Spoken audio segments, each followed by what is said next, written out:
वाह फरीदाबाद, मजा आ गया। ये बात मैं नहीं, आप भी कहेंगे जब आप इस पूरी रियल एस्टेट न्यूज को सुनेंगे, एनालाइज करेंगे और इसके ओवरऑल इम्पैक्ट को समझेंगे। ऐसे दो प्रोजेक्ट जो गवर्नमेंट ने अब फरीदाबाद में लॉन्च करने का प्लान कर लिया है, जिसकी डीपीआर गवर्नमेंट को सबमिट हो गई है। 15,000 करोड़ रुपए की दो इन्वेस्टमेंट अब जो गुड़गांव के साथ साथ फरीदाबाद और नोएडा की रियल एस्टेट मार्केट की कनेक्टिविटी और एक्टिविटी दोनों को ही बहुत ज्यादा इंप्रूव करने वाली है। कौन से ऐसे दो प्रोजेक्ट हैं जो इस पूरी रियल एस्टेट मार्केट को अब डेवलप करने वाले हैं, हम एनालिसिस करेंगे सारे प्रोजेक्ट्स का, उन सारे सेक्टर का और उन सारे सेगमेंट्स का जहां पर इसका इंपैक्ट आने वाला है। क्या टाइम फ्रेम होगा, क्या आपको इसमें प्रॉस एंड कॉन्स हैं, क्या आपको सावधानियां बरतनी चाहिए, पूरी डिटेल एनालिसिस हम कर रहे हैं। जुड़े रहिए हमारे साथ इस खास रियल एस्टेट शो में, जहां हम बात करते हैं रियल एस्टेट से जुड़ी।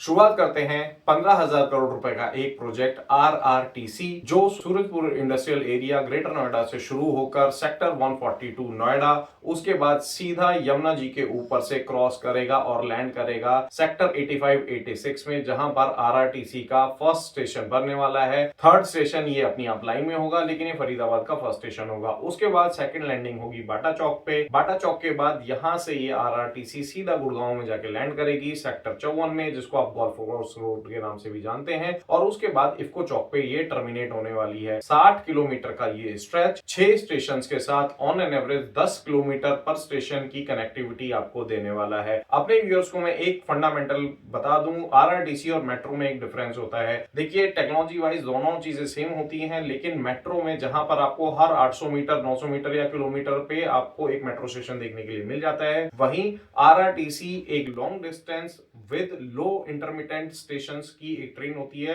जहां पर डिस्टेंस ज्यादा कवर होता है, लेकिन वहां पर सिर्फ स्ट्रेटेजिक स्टेशंस को पिक किया जाता है। इस पर्टिकुलर केस में जहां पर 60 किलोमीटर की दूरी तय करी गई है, लेकिन स्टेशन सिर्फ 6 रखे गए हैं। गुड़गांव से चलने के बाद ये 38 मिनट में आप ग्रेटर नोएडा पहुंचा देगी। इसका मतलब लगभग 14 मिनट में आप फरीदाबाद से सूरजपुर इंडस्ट्रियल एरिया या ग्रेटर नोएडा पहुंच सकते हैं और 22 मिनट में फरीदाबाद से आप पहुंच सकते हैं गुड़गांव में। ओवरऑल अगर मैं मार्केट की बात करूं तो गुड़गांव में जहां इसको कनेक्टिविटी का इंपैक्ट मिलने वाला है, जो एग्जीक्यूटिव क्लास वहां पर ट्रैवल करती है उनका ट्रैवलिंग टाइम बचेगा। और इंडस्ट्रियल एरिया सूरजपुर की अगर मैं बात करूं तो वहां पर एमएसएमई सेक्टर के लिए अच्छी ग्रोथ इससे सीधा सीधा आपको मिलेगी। रेजिडेंशियल का इंपैक्ट आपको फरीदाबाद में मिलने वाला है, क्योंकि सेक्टर 142 जो इसका सेकंड स्टेशन होने वाला है, वहां पर वो नोएडा के एक आईटी हब के रूप में डेवलप हो रहा है। वहां पर आईटी कंपनियां काफी ज्यादा आ रही हैं। रेजिडेंशियल के लिए ये सारा नेटवर्क रिलाय करेगा सेक्टर 85 सेक्टर 86, जिसको आप ग्रेटर फरीदाबाद के नाम से भी जानते हैं। वहां पर ये कनेक्टिविटी आपके रेजिडेंशियल हाई राइज सोसाइटी हो या आपके इंडिविजुअल प्लॉट्स हो या फिर आपकी दीनदयाल योजना हो, हर तरह के प्रोजेक्ट में आपको वहां पर अच्छा एप्रिसिएशन देखने के लिए मिलेगा। इस पूरी इक्वेशन में आपको लेकिन सावधानी बरतने की भी जरूरत है। देखिए, आप ये जो पूरा प्रोजेक्ट टेन्योर है, ये लगभग 5 से 7 साल का होने वाला है। आपको भी पता है कि रेल नहीं है, ये मेट्रो रेल है। प्रोजेक्ट सैंक्शन हुआ है, अमाउंट सैंक्शन हुआ है, उसके बाद लैंड एक्विजिशन की प्रोसेस शुरू होगी और उसके बाद डेवलपमेंट जाके शुरू होगी।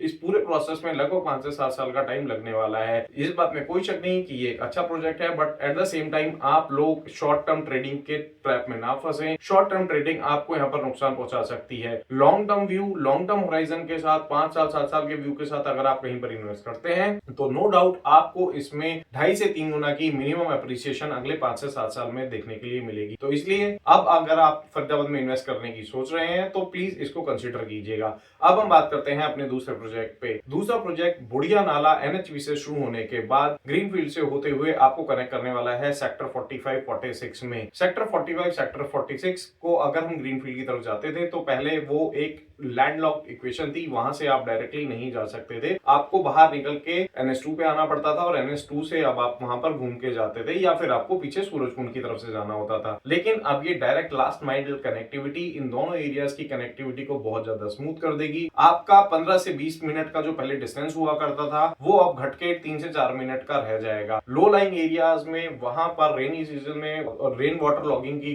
प्रॉब्लम बहुत ज्यादा थी, अब काफी हद तक इससे आपको इंप्रूवमेंट मिलने वाली है। लेकिन again, before investing in any of these locations, please आप उसके लोकल पॉकेट को स्टडी कीजिएगा कि वहां पर किसी तरह की लो लाइंग एरिया की इशू नहीं है, क्योंकि इस बेल्ट में थोड़ा सा लो लाइंग एरिया का इशू है। वाटर लॉगिंग रेनी सीजन में वहां पर ज्यादा होता है। सेकेंडली, गवर्नमेंट इंफ्रास्ट्रक्चर कुछ कुछ जगहों पर अभी अंडर डेवलप्ड है। हालांकि काम काफी तेजी से चल रहा है, but still if you are looking for an immediate gain, please consider that you are investing into a development zone. अब ओवरऑल अगर मैं इंपैक्ट की बात करूं, आरआरटीसी हो या फिर एनएचपीसी का ये छोटा कनेक्टिविटी, दोनों ही प्रोजेक्ट ओवरऑल आपका एक्सपीरियंस बढ़ाने वाला है रियल एस्टेट मार्केट को लेके फरीदाबाद में। तो आई एम श्योर आपको ये सारी न्यूज अच्छी लगेगी और ये आपके डिसीजन को मोटिवेट करेगी और आपको एक डिसीजन इनेबलर बनाएगी if you are planning to invest in Faridabad. Please let me know how did you like the content. आपकी लाइक, कमेंट और शेयर हमें मोटिवेट करते रहती है, प्लीज मोटिवेट करते रहते हैं। Please subscribe the channel, follow us for more real estate update. Thanks for watching us.